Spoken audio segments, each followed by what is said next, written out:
Hi, welcome to Ashland Mystery, rvtv Noir, a monthly series for mystery fans in the Rogue Valley.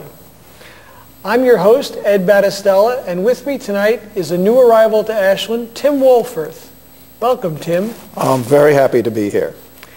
Tim's the author of more than 70 short stories, a novel titled No Time to Mourn, and his work has appeared in Detective Mystery Magazine, Crime Stalker Casebook, Without a Clue, Thug Lit, Futures Magazine, and many more. He was a winner of the Reader's Choice Award for Shred of Evidence, and he's also been in several anthologies, including Down These Dark Streets, Fedora, Hard Broiled, Small Crimes, Plots with Guns, Relationships Can Be Murder, and my favorite, Short Attention Span Mysteries. Did I mention Short Attention Span Mysteries? Well, Tim, your work has been described as California Noir. How would you characterize that style, California Noir? Well, I think California has this sort of glitter, this glitz, the bright sun. And California Noir is what's underneath all that. And it includes all the way back to Raymond Chandler and up to today, even in the movies with Tarantino and so on. In a way, it makes the noir more noir because it contrasts to the sort of illusion of California as this place of where everybody's dreams are being realized. The interior of Big Emma's was dimly lit by ornate brass lighting fixtures with golden candle-shaped bulbs. A wide mirror in an carved oak frame covered the wall. Dice cups, some with players' names engraved on gold plaques, were stacked on a shelf in front of it. A large, brass, antique national cash register with monstrous keys stood in the middle. A tantalizing whiff of garlic and cheese floated through the air from the kitchen where cannelloni was being prepared. I wasn't expecting to hear the truth from Susan. They never tell all. Then you've got to use their money to find out the full truth. Part of the game all clients play. Worse, the deeper the trouble clients are in, the more they hold back. I get paid by the hour, so I shouldn't complain. Their decision, their bucks. But sometimes they pay for their reticence with their lives. Susan didn't look up as I slid onto the stool next to her, just kept staring at her glass. "You are?" she finally asked, as she focused on me.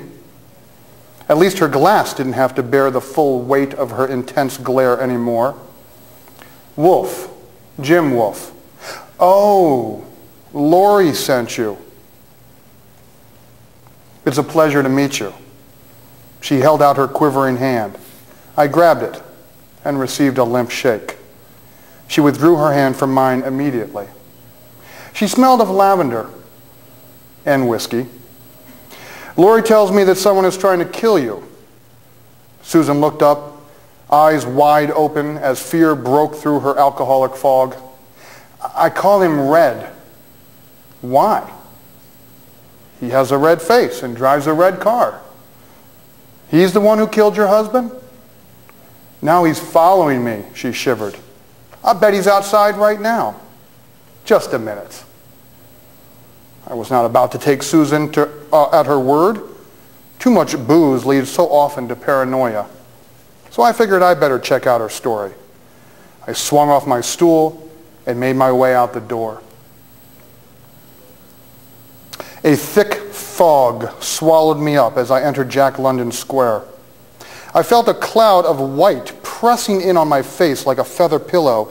Beads of moisture dripped down my forehead. My damp flannel shirt and jeans clung to my body. I turned the collar on my sports jacket. I heard the dolorous braying of the foghorn off the estuary. I stopped and looked around.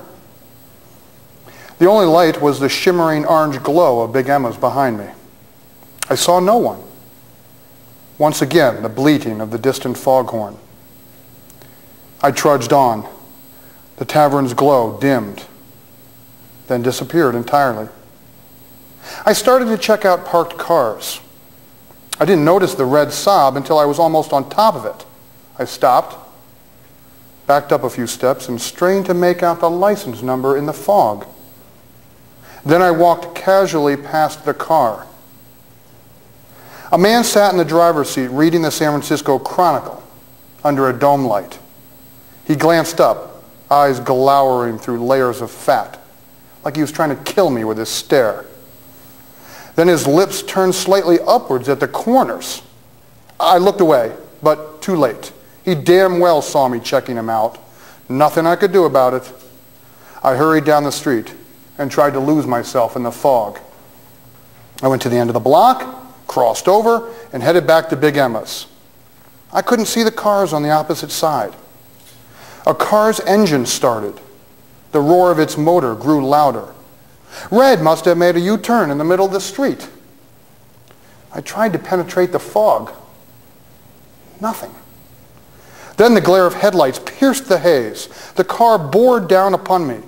I reached the door of Big Emma's and pulled it open. I hesitated and just to see which direction Red would go.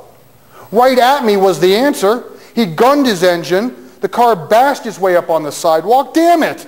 The bastard wasn't going to stop.